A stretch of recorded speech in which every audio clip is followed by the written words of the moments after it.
Lu tahu nggak, di dunia Renegade Immortal, ada tingkat kekuatan yang posisinya cuma setengah langkah dari menginjak surga itu sendiri. Setengah langkah Heaven Trampling. Mereka belum sepenuhnya melampaui langit, tapi satu kaki mereka sudah berdiri di atas hukum surga. Berikut adalah para tokoh di dunia Renegade Immortal yang pernah mencapai setengah langkah Heaven Trampling. Tingkatan mengerikan yang hanya berjarak satu langkah dari benar-benar menginjak surga. 1. Leluhur kuno. Leluhur kuno merupakan kultivator dari zaman kuno yang telah mencapai jembatan ke-8. Ia juga merupakan pendiri klan kuno, klan terkuat di benua astral abadi, dengan umur yang bahkan lebih tua dari benua astral abadi itu sendiri. Menurut penjelasan penguasa surgawi Agung Dao kuno kepada Wang Lin, leluhur kuno sebenarnya tidak mati karena dibunuh. Ia berhasil mencapai jembatan penindasan surga tingkat ke-8, namun gagal melangkah ke jembatan ke-9, sebuah batas tertinggi eksistensi. Kegagalan inilah yang akhirnya mengakhiri hidupnya. Nasib yang sama seperti yang dialami leluhur surgawi.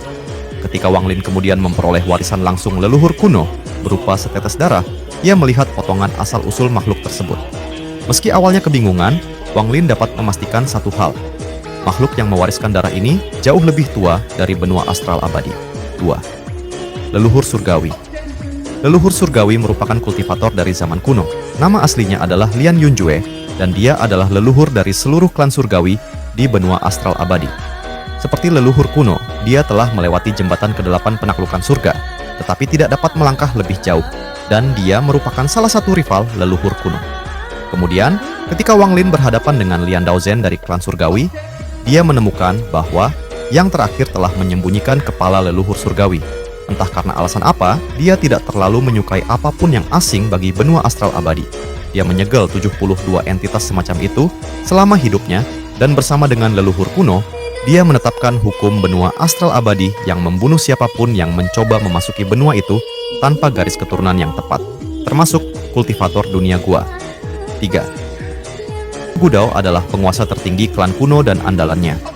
Alasan kekuatannya yang luar biasa adalah karena menerima warisan leluhur kuno, yang lebih mirip kerasukan karena mengubah penampilannya menjadi seperti leluhur kuno dan memberinya ingatan-ingatannya, meskipun ia tetap mempertahankan kepribadiannya sendiri. Ia mewarisi mantra terkuat leluhur kuno seperti dunia kuno, tetapi tidak cukup kuat untuk mewarisi kultivasi penuhnya, berhenti di jembatan penginjak surga kelima. Sedangkan leluhur kuno telah mencapai tingkat ke-8. Dia adalah salah satu dari 9 matahari di pihak klan kuno, dan juga yang terkuat di antara kesembilannya. Kekuatannya melampaui matahari lainnya sedemikian rupa, sehingga matahari Empyrean Agung miliknya dikatakan lebih besar daripada gabungan semua matahari lainnya. 4. Dan Lian Daozhen adalah salah satu dari 3 dewa agung surgawi, dan salah satu dari 9 matahari di benua astral abadi. Dia juga merupakan 8 ekstrem 3 dewa agung saat ini, karena ia mewarisi Dao 8 ekstrem dari leluhur surgawi. Dia telah mencapai setengah langkah Heaven Trampling. Dia adalah kaisar klan surgawi yang memerintah wilayah timur dan selatan benua astral abadi, serta kakak laki-laki Lian Daofei. Seperti saudaranya, dia juga memiliki tubuh surgawi abadi. Namun, nasibnya berakhir buruk. Sejak awal, dia sudah menyadari potensi berbahaya Wang Lin. Bahkan setelah melihat perkembangan Wang Lin di ujian agung Empyrean, dia menyesal karena tidak membunuh Wang Lin lebih cepat dan membiarkannya tumbuh sejauh itu. Penyesalan itu terbukti fatal. Saat pertempuran besar terjadi, Lian Daozhen bertarung melawan beberapa agung Empyrean sekaligus dan akhirnya berada di ambang kekalahan. Dalam kondisi terdesak, ia memilih meledakkan tubuhnya sendiri dan mencoba merasuk ke tubuh Lian Daofei untuk bertahan hidup. Namun rencananya gagal total. Wang Lin turun tangan dan langsung menghentikannya, merebut jiwanya sebelum ia sempat menyatu. Pada akhirnya, Lian Daozhen mati di tangan Wang Lin, dan jiwanya dimurnikan oleh Wang Lin untuk memperkuat matahari agung Empyrean miliknya. 5. Xuanluo adalah salah satu dari 9 matahari benua astral abadi. Dia berasal dari negara Dao klan kuno dan menjadi guru terakhir Wang Lin. Dia tinggal di kuil Dao kuno di negeri Dao klan kuno bersama dengan 9 tetua lainnya yang melayaninya. Dia telah mencapai setengah langkah Heaven Trampling. Ketika Wang Lin berhasil memperoleh warisan klan Yemo kuno dan warisan langsung dari leluhur kuno, hal ini menarik perhatian Xuanluo dan dia memutuskan untuk mengunjungi Wang Lin secara pribadi di dunia gua. Dia kemudian bertarung melawan Dao Yi di benua astral abadi. Ketika melewati wilayah klan surgawi untuk sampai ke dunia gua, dia kemudian bertarung melawan Dao Yi di benua astral abadi.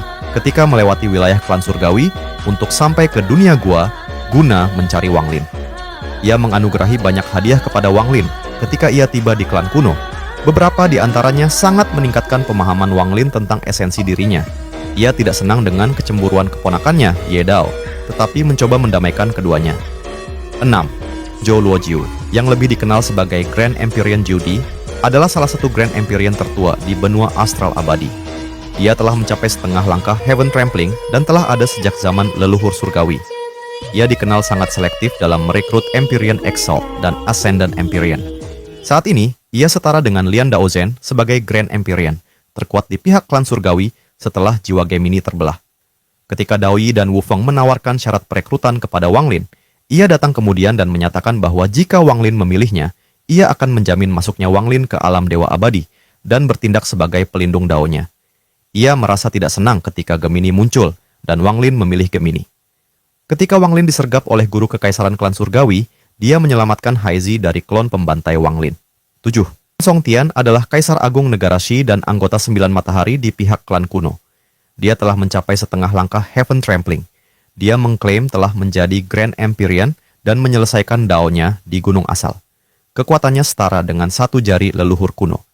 Ketika dia menyaksikan terobosan Wang Lin, indera ilahinya dilumpuhkan hanya dengan satu pandangan. Dalam kepanikan, ia memerintahkan Ciman membuka formasi asal dan mengambil kapak perang khusus dari Gudao. Meski mengetahui kekuatan Wang Lin jauh melampauinya, ia tetap menantang Wang Lin berduel. 8. Wu Feng adalah salah satu Grand Empyrean surgawi dan salah satu dari 9 matahari benua astral abadi. Dia telah mencapai setengah langkah Heaven Trampling. Dia dikenal sangat selektif dalam menerima kultivator.